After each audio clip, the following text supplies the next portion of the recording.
Excursus 6. Political Couéism. The Modernization of Lying.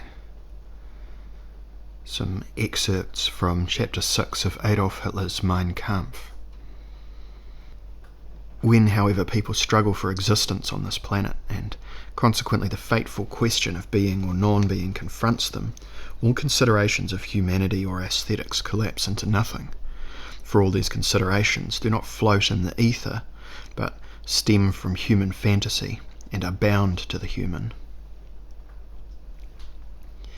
If, however, these viewpoints of humanity and beauty are suspended provisionally during the struggle, they cannot be employed as a yardstick for propaganda. The most horrible weapons were humane if they led to a speedier victory, and only those methods were beautiful that helped the nation secure the dignity of freedom. The masses are not now in the position to distinguish where the other's injustice ends and one's own begins. In such a case they became insecure and mistrustful.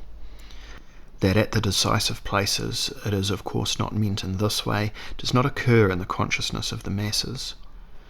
The people in the overwhelming majority are femininely inclined. In this there are not many differentiations, but only a positive or a negative, love or hate, right or wrong, truth or life, however, never half and half, or partially, etc. What Hitler presents here may be read as a program for an artful primitivization of consciousness, with a high degree of consciousness that has shown how experience can be extinguished in people. Experience furthers differentiations, reflectiveness, doubt, and the awareness of ambivalences. In the interest of struggle, this is supposed to be voided. In the fateful year 1925, Hitler published in Mein Kampf the grammar of stupefaction. This may be understood as a great act of involuntary enlightenment. However, it was not understood, and Hitler knew from the start that it would not be understood. Quoting page 198, that this will not be comprehended by our smart Alecs proves only their mental laziness or conceit. Hitler realized that the consciousness of the cynic possesses an entire dimension in addition to that of the normal intellectual, educated, or conceited person. The fighting ego in the cynic looks over the shoulder of the ego of experience and thinking, and sorts the experiences into what can be used and what cannot. It proceeds from the idea that things have to be simplified. Hitler's recipe is therefore, first simplify, then repeat endlessly. This will be effective. However, one can only simplify what one has already grasped as something ambiguous, multifaceted and multivalent. So that politicians can make an impression on the masses, they must learn to hide that more that they know, and outwardly identify themselves with their own simplifications. With the concept of play acting, this procedure is not yet fully grasped.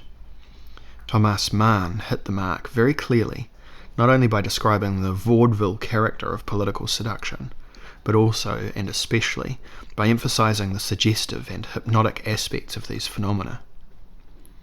The suggestion, however, begins in the politicians themselves, and their own consciousness is the first addressee of suggestive persuasion.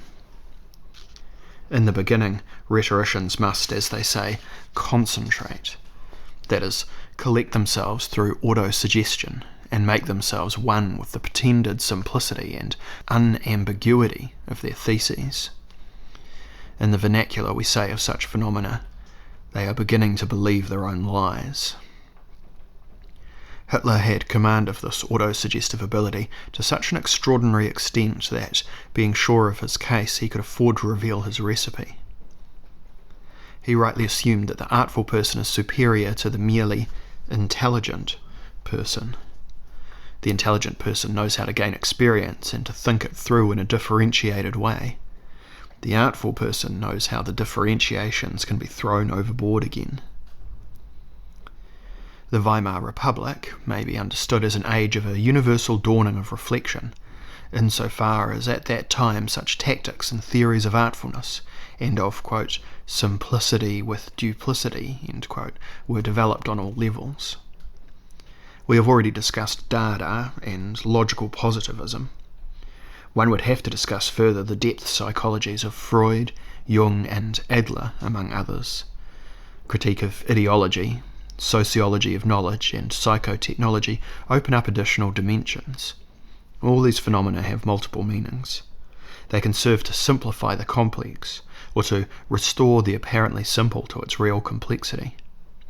The consciousness of contemporaries becomes a battlefield on which the means of simplification and those of complication struggle. Both can be based on quote-unquote realism, albeit on different realisms, of course. In general, it holds that the simplifications are of a polemical nature and correspond to a realism of struggle. The complications are rather of a more integrative and conciliatory nature, and evidence a therapeutic realism, or a quote-unquote learning. They can, of course, also lead to confusion and excessive complexity. Among the therapeutic methods of suggestion during the Weimar period, the Couéism technique is particularly worth mentioning. It was widely discussed at that time and represented a very simple and effective tool for positive autosuggestion. It represents a transformation and watering down of hypnosis to an autosuggestive procedure, and as such enjoyed in those years extraordinary public interest. One bibliography lists for the period of the Weimar Republic alone around 700 scientific or popular publications on the themes of Couéism, hypnosis, auto-hypnosis and suggestion. This enormous interest is proof of a, I would like to say, realist countercurrent to the partly too contemplative, partly too volatile discussion of psychoanalysis, in which one could retreat to a rather comfortable interpretation of symbols, and could look past the real dynamic of the conscious and the unconscious. At one point Hitler even has a go at playing anthropologist. Quoting Mein Kampf, page 494, "The first step that visibly separated the human being from the animal was that to invention. Invention itself rests on the discovery of sly tricks and ruses, whose application facilitates the struggle against other beings for life." What Hitler wants to provide here is not, as with Wolffen, a criminal anthropology. The latter is concerned primarily with the phenomenon of deception. Hitler wants an anthropology of struggle, and for this reason he emphasizes the martial character of invention. This word is to be understood in its double meaning as technical invention and subjective dissimulation. The practical and the fantastic are thus the same from the beginning. Of course, Hitler eventually wants to make the point that the inventor is to be praised as the outstanding, aristocratic individual who is more adept at life. The quote-unquote Führer had a theory of an elite in mind. However, what we can literally read says, to be one of the elite means to belong to those who discover sly tricks and ruses in the struggle for existence. The aristocrat is the inventor of cunning. The circle towards swindle is about to complete itself, but Hitler makes even more unambiguous connections between politics and auto-suggestion. Quoting page 456, "Only the superior training of the German soldier in peacetime immunized the entire giant organism with that suggestive belief in one's own superiority to an extent that even our adversaries had not thought possible. Precisely our German people need that suggestive power that lies in self-confidence. This self-confidence, however, must be drilled into the young fellow countryman from early childhood. His entire education and training must be ordered so as to give him the conviction of being unconditionally superior to others." Hitler demands, in a uniquely transparent form of expression, what characterizes the young and neoconservatives: self-confidence without self-experience, suggestion against perception. That results in the identities from the primitive, artful test tube. 5 years previously, Ferdinand Avenarius had presented a documentation of the English quote-unquote horror propaganda during the First World War and had set himself the task of exposing tendentious falsifications of images and texts by the British.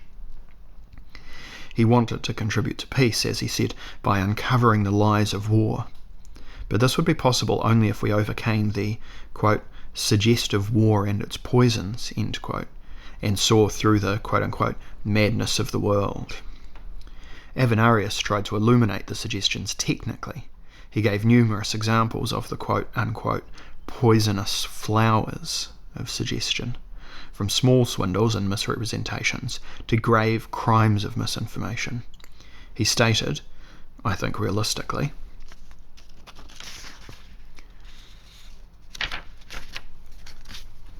quoting here, Die Mache im Weltwahn, page 24, it is probably good if we remind ourselves what suggestion is. The pursuit of psychological questions can become universal. It can become, quote-unquote, fashion when some kind of particular stimulation, a, quote-unquote, sensation, is associated with it. That is what happened with the dream analyses of Freud and his school. And it also happened this way earlier with the discoveries about hypnotic and post-hypnotic suggestion. For the life of peoples, however, it is incomparably more important what reigns everywhere in broad daylight, suggestion during waking hours.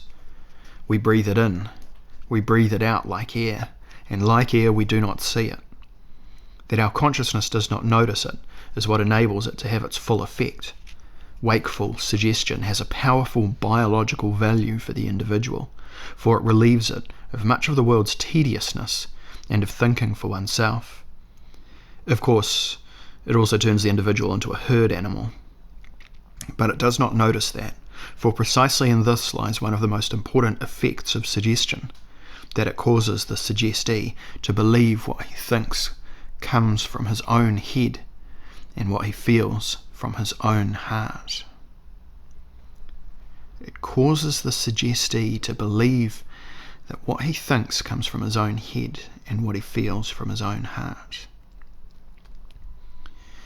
In contrast to Freudian psychoanalysis, Avenarius emphasized not problems of the conscious and the unconscious, but those of attentiveness and inattentiveness.